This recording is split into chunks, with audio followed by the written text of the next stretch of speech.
Hi guys, welcome back to the Library of Alexandria. And today I am going to be reviewing Ogres, a novella by Adrian Tchaikovsky that is actually coming out tomorrow. And I got an arc of this, and it was actually the last book I read in December. The last book I read of 2021, and boy, was it a good one. I got an arc of this, so thank you so much to the publisher and to NetGalley.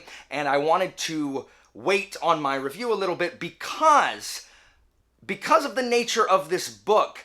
I am going to have to partway through, and I will let you know when I do, start talking spoilers, because there's a part of this book, part of the thematic elements and some of the rich material in this book I cannot talk about without spoilers, because I would not have wanted things to be spoiled for me when I was reading this book, just on how the narrative kind of changes in this book. But I will talk about the stuff we see at the beginning and what is on the back of this book. Now, first of all, you must know in advance, this is a second-person POV novella. It is told in second person, who it feels like they're from the future, instructing our main character, whose name is Torqual, from in the past. And so it's got this really wry sense of humor as the narrator uses you a lot, talking like, oh, you and Torqual, you did this and you did that.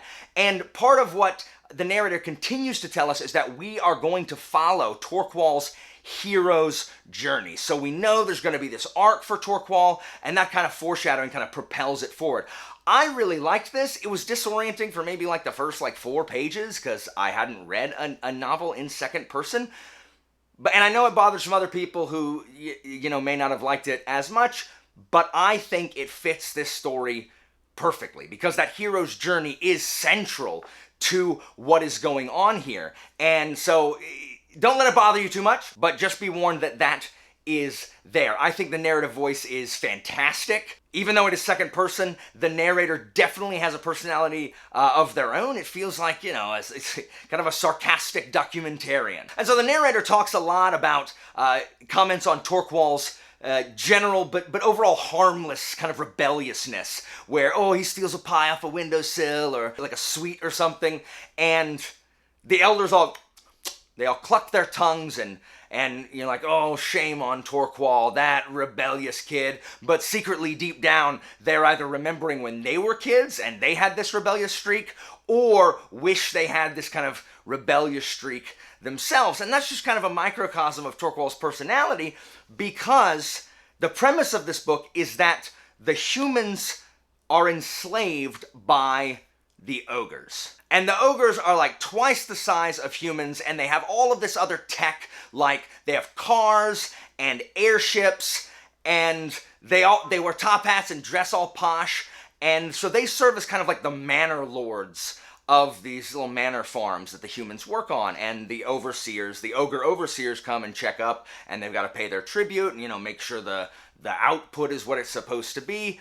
And they're completely subservient.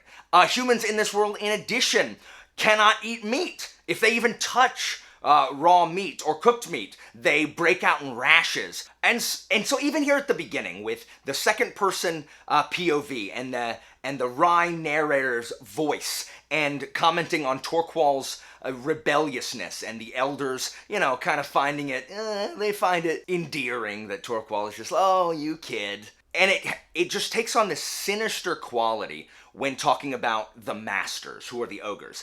The narrator calls the ogres the masters rather than the ogres. And I really liked this line that kind of describes the difference between how the people of the village view Torqual and the ogres would. It says, the people look on your foibles fondly after a time, but the masters do not forgive, and they are not fond. And it just has this sinister quality about it when talking about the masters. And the narrative structure with a second-person narrative serves also to highlight another one of this book's themes, which is that hero's journey and the power of stories, and about how when stories are told, all of the really desperate and needy parts of stories where it's just messy and you're crying or running away or just doing something because you have no other option, are turned into and made and spun into these heroic tales when they are retold. And so Torquall, we see that he sees a lot of himself in these ogres. And there's this idea of that the ogres are representative of kind of unchecked authority, where the overseer's son is just this utter, just huge douchebag, and it's just a weird juxtaposition. The scale of these freaking ogres who can like look in the second floor of the humans' houses with their posh dress and the proper way in which they speak. But the ogre's kid is a douchebag, but Torquall hates him, but just sees who he could be if he had grown up in kind of this household where he has unlimited wealth and has all the authority to do whatever he wants and no one ever tells him no. Meanwhile, Torquall, who has this rebellious streak, yes, but was also kind of raised by this village where he had people telling him that he's not allowed to do this and you can't do this, kind of raising him and teaching him that you can't just do whatever you want. And we see that a lot in our world, this kind of unfettered access to power, where people grow up in these environments where nothing is ever expected of them, and they're not taught how to treat people just because of the nature of who their parents are. And so we see a lot of this here in the ogres. And it's just kind of a window into the human condition and how it responds to a complete lack of accountability or discipline. And in this just short 200-page novella, like less than, I think it's like 170 something, I don't know. It just flew, and you're watching this just building confrontation between Torquall and the villagers and the masters, and you're just filled with this sense of impending dread. And this book asks just so many wonderful questions and shines a light on so many interesting themes to explore, like the idea of Stockholm Syndrome, how people have identified with their captors and have this kind of innate desire to please these cruel overseers when all they've done is showed like the barest modicum of decency, the smallest like iota of kindness, and we just laugh it up like, oh my gosh, like how can I get them to disperse another mote of kindliness onto me? The idea that the things that we do, the village is kind of a stand-in for society at whole. Like, how do our actions and our sins and our crimes affect the people around us, affect the people that we care for? When we choose to do something, the consequences fall not only on us, but on those around us. And again, under the structure of this hero's journey's tale, this is a story about breaking conventions, about trying to defy your fate, about being more than what you thought you were destined to be. And so within this tense story on this manor farm, even more mysteries are posed as it reaches for its first kind of climax in this book, asking the question, is it easier to change human nature or change the world? And from there's an inciting incident, and that kind of flips things on their head, and it goes in a completely new direction that I can't talk about. Guys, if you have not read this, I urge you, I encourage you, go buy this. Like, go pick it up. If any of that sounds interesting, or if you just want to know, like, what's going on with the ogres and like, what is Torquall gonna do? Why is it in second person? If you are curious about any of that, guys, it's a novella. Freaking go buy it. Go pre-order it, go buy it, read it, come back, tell me how good it was, because look, you can just take my word for it. This is going to be a 5-star novella.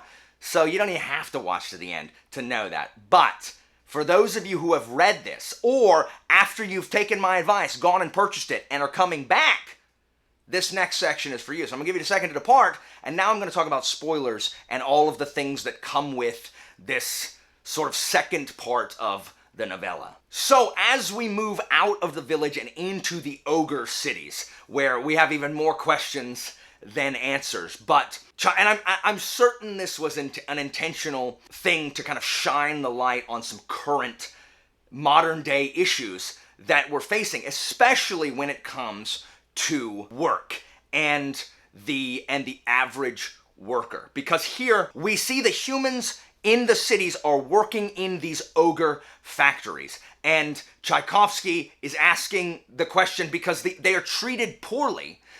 They are made afraid because the ogres do not believe, if they are not afraid, that they will not actually do their job. Torquall wonders, well, why not just make them, why not give them, incentive, or make the workers happy, and then the happy workers breed. And this is a debate that rages now. Are happy workers more productive?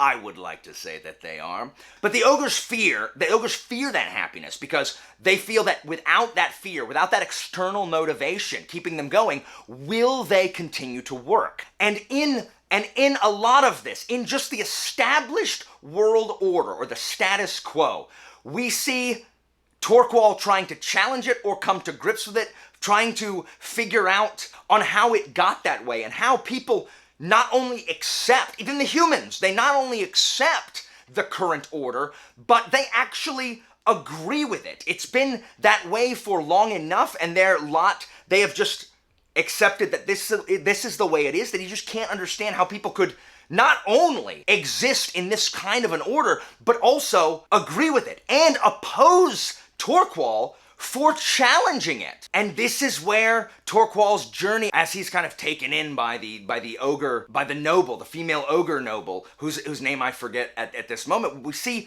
Torquall's hero's journey extend to budding revolutionary, as he ponders the plight of these workers who are forced to work to survive while their overlords want for nothing and wallow in this excess, and about how people are punished for asking for slightly, again, that mote of kindness, these slightly better conditions. They are punished for inquiring to these small changes in the status quo that might improve their lives, but they are being punished by the people who are also suffering under the current system. So it's not the ogres that beat them, it's the humans whom the ogres have placed in charge. And we saw this during Nazi-occupied Europe during World War II. We see this on a not Nazi scale in our modern world, where people constantly are standing up for people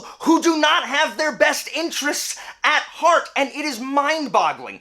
Every time I see it, this has happened in the course of human history. People supporting demagogues in the Greek ecclesia who are saying things that are not in their best interests, but are supporting them because that's just what they have been tricked into believing. The Athenians continued to act against their best interest because the orator Demosthenes told lies about Philip of Macedon long enough and often enough that people just started believing him. And this is common. It's been common throughout history. It's common now. And again, regarding the status quo, Tchaikovsky and Torquall show us that when all of the outside external influences and the voices urging you to stay in line and accept the status quo, when all of that is gone, we are free to ask the question, what if it wasn't this way?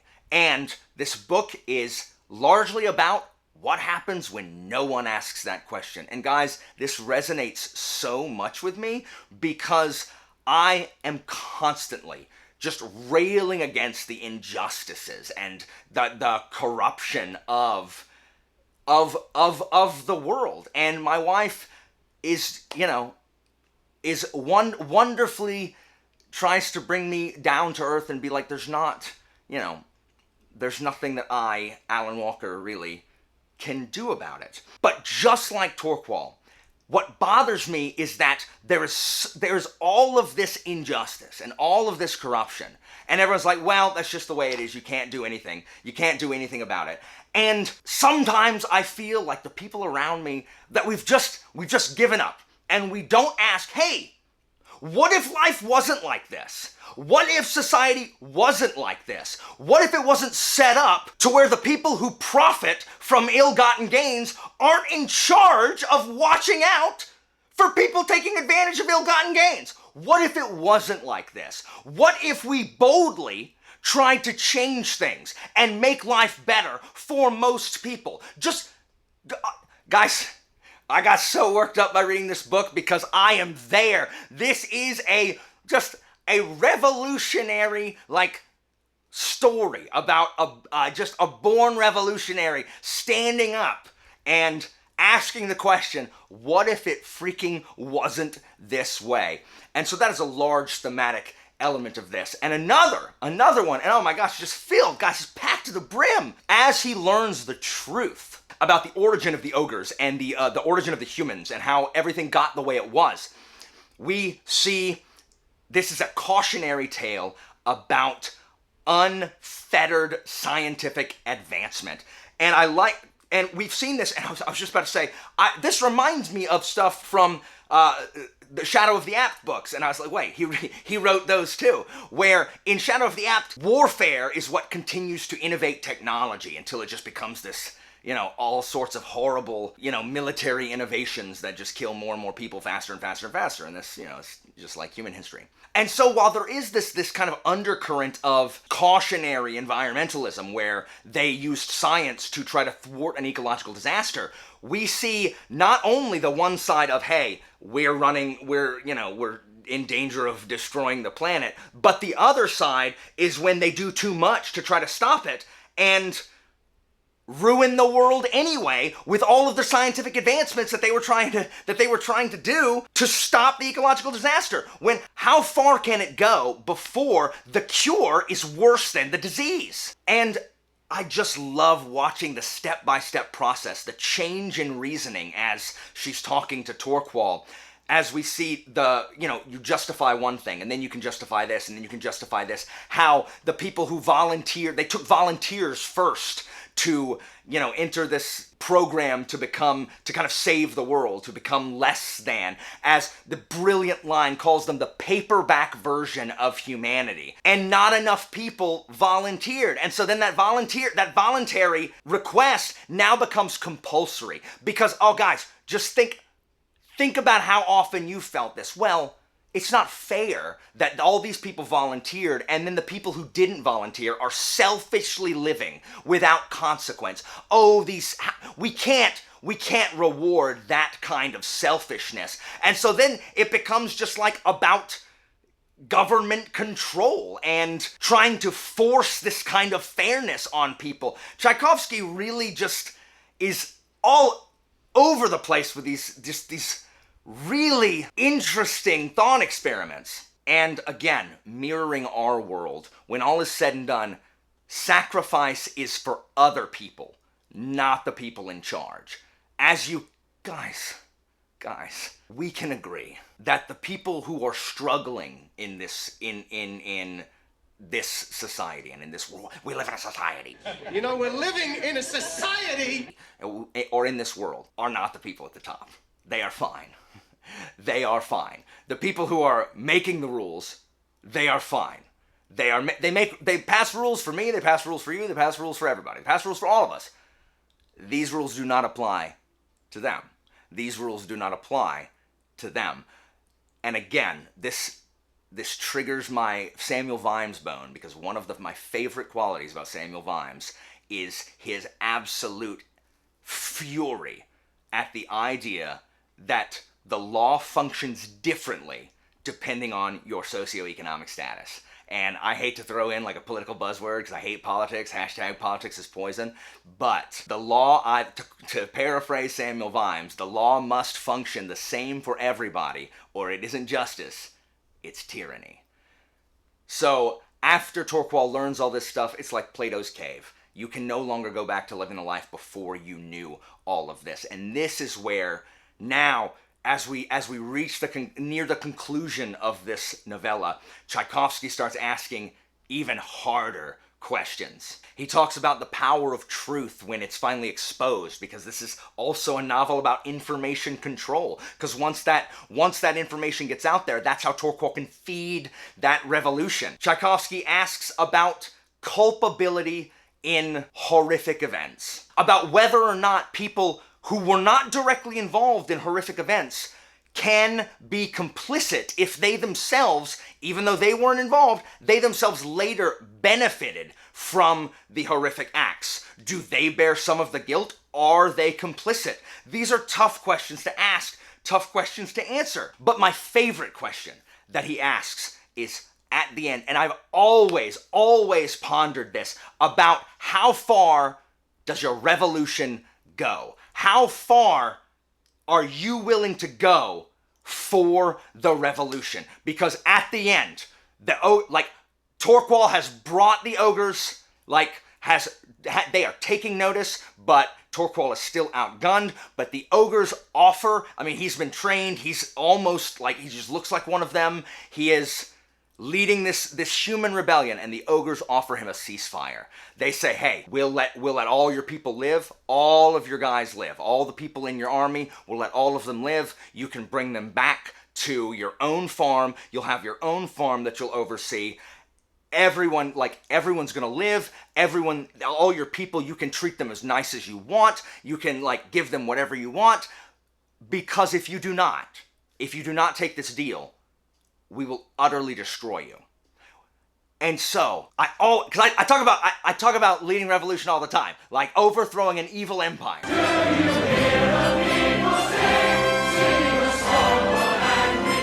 How far would you go if you were given the choice to stop and make your people safe, when the alternative is utter destruction? Is it betraying the people who put their faith in you if you are improving their lives by taking the deal, and not taking it results in complete and utter destruction? Are you betraying them? And it brings us back to that status quo. If you perpetuate the normal order, the status quo order of things, but you yourself have made a commitment to improve the lives of the people under you, is that okay? And this is why I think the second person POV works really well, because it's as if it's asking us these questions, not just Torquil. Is it okay if you're going to make these people under you, if you're going to make their lives better? Or is any ownership horrific? Yes, you are the new ogre. They are under you. They are essentially owned by you.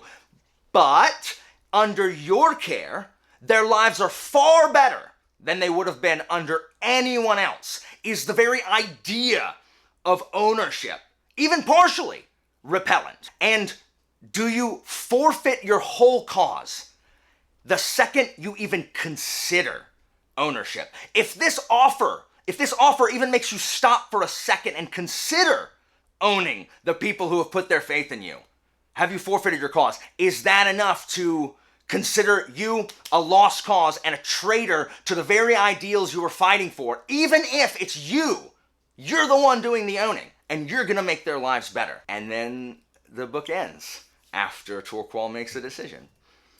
What a fantastic novella, guys. Just what a fantastic novella. When I finished this novella, I was just so energized, because it asks so many questions that I ask all the time about, how far can you take a revolution? And what if stuff wasn't like this?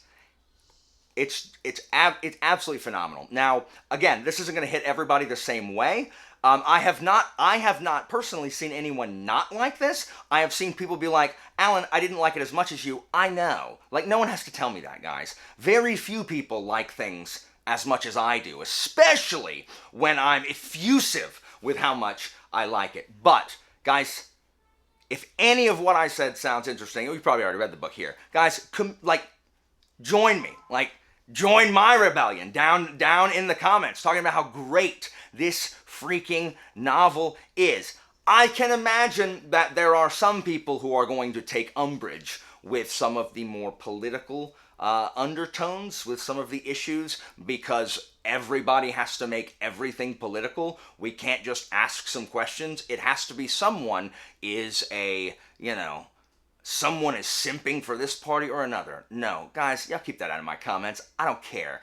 We're not talking about politics. We're talking about Ogres and how freaking good it is. And every person should be asking, hey, what if we made things better? At any rate, guys, out of 5 stars, I give this a resounding 5 stars. I'm so excited about the 5 stars, I even forgot to do the Kingpin approval system. And on the Kingpin approval system, I give this novella a superb plus. One of my favorite books of last year. What a fantastic way to have ended 2021. Guys, I cannot even tell you how much you should go friggin' read this book. Go read it. So good. It's so good. So good. So good. Guys, please talk to me in the comments if you like it. And you can dislike it. I'm not coming down on you if you didn't like it. It isn't for everybody. I do understand that. Fantastic novella. Tchaikovsky is one of my favorite authors. Absolutely fantastic. Guys, that is it for me. As always, information about my Patreon and Discord is down in the description, and I'll see you next time, guys.